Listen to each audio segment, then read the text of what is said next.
What is the AI dishwasher method and why should you care? We've been asked a lot lately about what is our LLM or AI dishwasher method and can we share it or present it? So I thought I'd make a quick video here.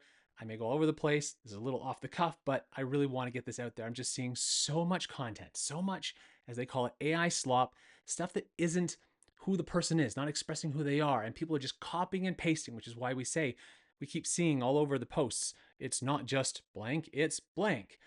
And the truth, question mark, yada, yada, yada. There's so many telltale signs of people using LLMs. I think they know a few of them. People accuse the M dash. I use the M dash. It's not just the M dash, but there's so many things we think are telltale signs. But this is why the dishwasher method. So let me explain that.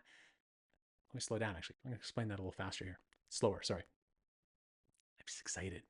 So, bottom line, dishwasher. If you're fortunate, privileged enough to have one, you know that the dishwasher doesn't actually take the dishes off of your table, right? When you finish dinner, you have to take your plates off the table, the stuff off the stove, take them to the dishwasher to put them in. Also, sometimes, say you had guacamole or you had refried beans. Well, the dishwasher doesn't often get those off. You have to do a little rinse. You've got to do the prep work before you even put it into the dishwasher to do all the cleaning. So in this case, the dishwasher is the LLM, whether you're using Claude, ChatGPT, Gemini, whatever your choice is, this is true for all of them.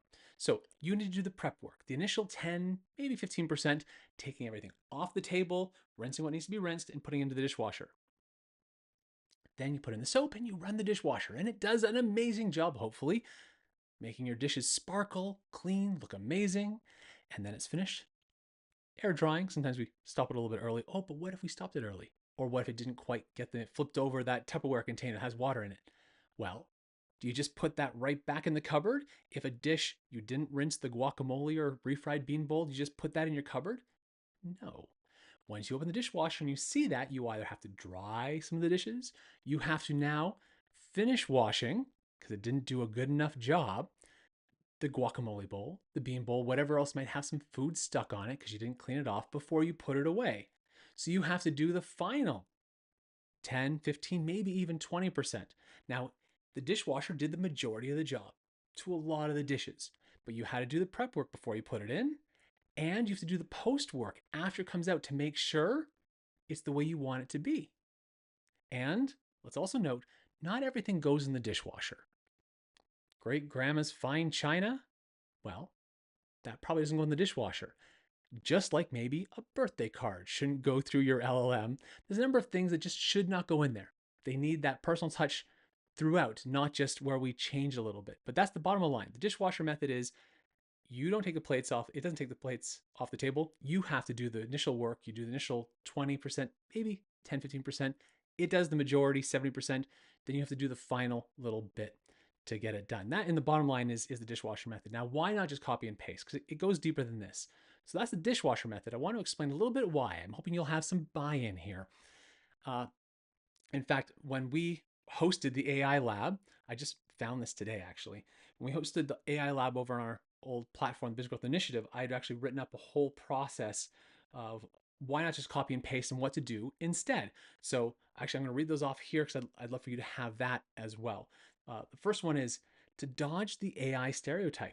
If your text looks like it just rolled off an assembly line, well, people might suspect it's machine generated, and that perception can dilute the human connection you're striving for. Right? Whole point of being online on social media, on these platforms, networking, is to share ourselves. Foster real engagement. When you reshape the text, you turn it into a mirror that reflects your own experience and insights. This makes it easier for your audience to see themselves in your words, inviting a deeper form of engagement. And well, you want to build credibility, right? Paraphrasing involves comprehension, synthesis, and articulation. So when you demonstrate these skills, it makes you more trustworthy because then you're not just a messenger of what the LM has given you to post, you become the actual authority of it, which is so important. And ultimately, this is about cultivating your voice. Each time you take the time to rewrite, you're also honing your own style and voice. It's kind of like working out, right? Each session strengthens your creative muscles, making it easier to produce authentic work in the future. So don't lose that critical thinking be a part of the process. And also, really, bottom line here, you want to avoid the echo chamber, right? It's if everyone just copies and pastes from AI, the digital world, well, it would turn into an echo chamber of duplicate content. By bringing your uniqueness to the table, you contribute to the rich diversity of actual human thought and experience, specifically adding your own and not somebody else's that the LLM is pulling from. Now, I get it. Maybe some of that seems like too much work. And I get it. Using the LLM is fast, it's easy.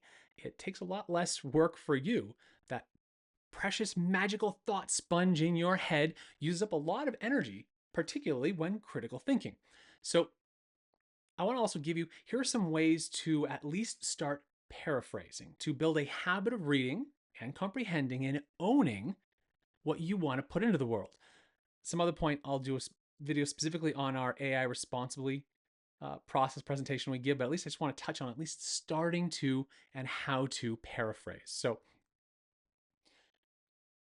one, use synonyms. Swap out words, but keep the core message intact. This is straightforward, yet effective. It's a way to avoid plagiarism while preserving the meaning. Also, when you're looking for synonyms, I love the website, wordhippo.com. The words it comes up with to replace it, but also then you're putting real thought. You're actually comprehending it. Because if you don't read it, how are you supposed to comprehend it, even know what you're putting into the world? The studies show that you don't even remember the majority of stuff if you just copy and paste the LLM within minutes, let alone hours. So someone tries to talk to you about what you posted the next day, you're like, I actually don't remember what I said. Not because I've got a memory problem, because I actually don't comprehend what I just copied and pasted. Now, another way to paraphrase, not quite paraphrasing, but rearrange sentence structure. Play with the order of words or break down complex sentences. This technique helps to refresh the original text while also still retaining the essence of it. Focus on the main message. Strip down the idea to its skeleton and then rebuild it in your own words. Yes, this one's a little more work than just paraphrasing, but it helps you break down. This allows you to capture the soul of the message without duplicating the flesh of it. Get to the bones, not the flesh, and then make it really your own, but still keeping the thoughts and the order it gave you. But now, of course, you're going to be adding in your own flair. Now, here's another one. Highlight unique features. Put a spotlight on aspects of the source that are less obvious. This adds a layer of nuance and depth to the original message. Also, because you're grabbing onto that one part, you're expanding it. It's because it resonated with you. So again, we're making it about you and building that trust. Something it's not going to do is tell a story. Use narrative elements within it to make the original concept more engaging. This can add an emotional layer, making the idea more relatable to them and from you. Add real world examples, not just a story, right? Support or explain the original message by relating it to concrete situations. And this anchors the abstract concepts in reality, something that many LMs don't naturally do. Use bullet points. Turn the dense paragraphs into easily digestible bullet points, and this can make the information more accessible without altering the core message, but also because you've gone through it, you're comprehending and understanding it yourself, so you will remember what it is that you're sharing. Expand or condense. Add more details to flesh out the idea or trim it down to its bare essentials. Either approach lends a different texture to the original content, and because you're choosing what to expand on or you're choosing what to remove, again, you're owning the material and not just copying and pasting. Also, interrogate the assumptions. Challenge the underlying premise of the source text to offer a different viewpoint or a layer of complexity that is just not naturally inherent in the very agreeable AI. And to that end, offer a counterpoint, introduce an opposing perspective before getting into your take. This tension can bring new insights to the original idea and also help you become more grounded in what your actual stance is about what you're putting into the world. Now, you can also, we talked about reality, stories, connect to current events or pop culture. Make the paraphrased content timely or universally relatable by tying it into what's happening right now, or at least what's within the widely understood phenomena.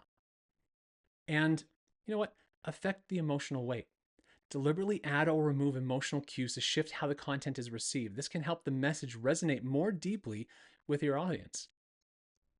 So there you have it, a combined list that packs quite a punch. With this in your toolkit, well, you're not just going to be altering the words. You're essentially going to be making them your own, singing it kind of in the harmony. There's a difference right between harmony synergy and fusion, and depends on where you want to get into it and how much time you want to spend with it. But at least initially, don't send it as a solo.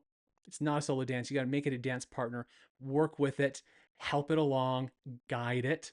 Essentially, you'll be turning it into something that is congruent. And I'm going to talk a lot about that in the future, the videos, because that's ultimately the source, the root of happiness, of trust is congruency.